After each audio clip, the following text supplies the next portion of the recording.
Hello there folks, happy Thursday to you, and it's lovely to see you again as usual, and I hope that I find you all well wherever in the world you are, and thanks for coming over just to check out this week's video. These biscuits are absolutely delicious. They've got a lovely crunch on the outside, they're nice and soft in the middle and rippled through with white chocolate and raspberry. They're just amazing.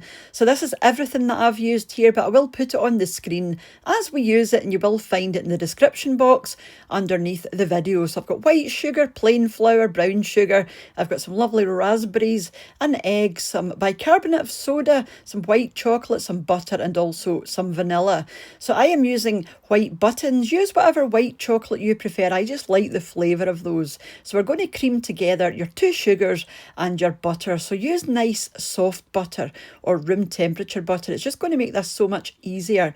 And then add your white sugar. I am using caster sugar, but use whatever white sugar you have, and then the soft brown sugar as well. And you want to combine these for about 5 minutes, and they'll go nice and fluffy and look something like this. And then you can add in your egg and also a wee touch of vanilla as well. I've just run out of this, so I just about got a half teaspoon out of this, but I will need to pick up more.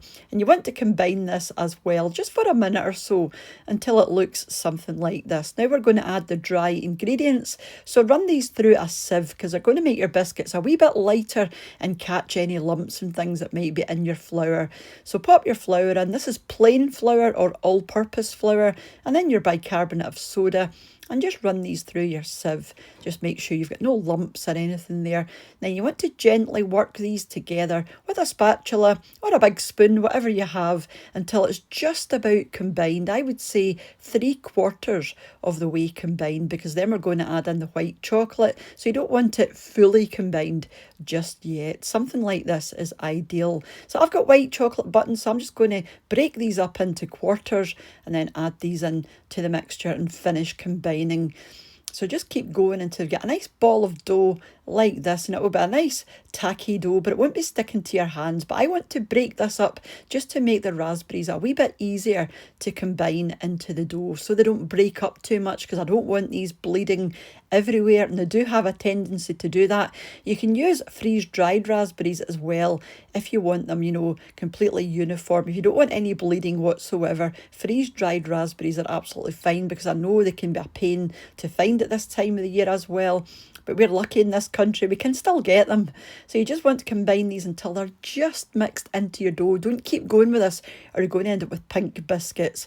I am using a tablespoon measuring spoon just to give me a rough idea that they're all going to be roughly the same size. They don't have to be perfect, and they're not going to be perfect because they'll find their own shape in the oven. So just roll these into balls and pop them onto a baking tray. Just make sure you don't have these too close together, because they will spread out, like I said, in the oven, and you don't want them joining up together to make one giant cookie or biscuit, or you might actually, but you do want to leave a good bit of a gap between these. So I had to do these in 3 stages, because you'll get lots and lots of biscuits out of this recipe, and if you do them smaller you'll get even more biscuits.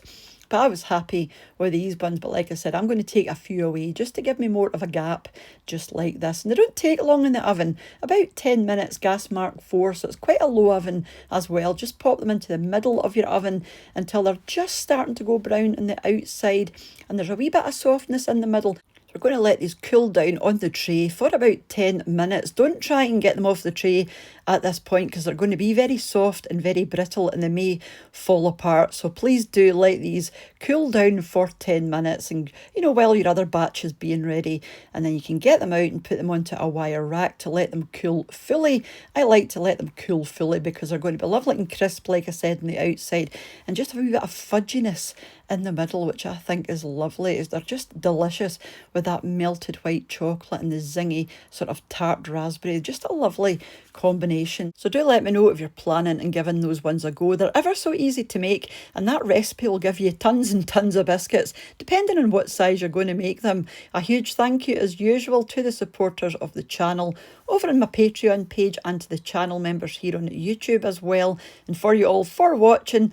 leaving your lovely comments, and for those that share the videos as well. And I will be back during the week for another wee video back here on What's for Tea. So until I see you again, or whenever you choose to join me again, have a wonderful rest of your day. Take care. Bye for now.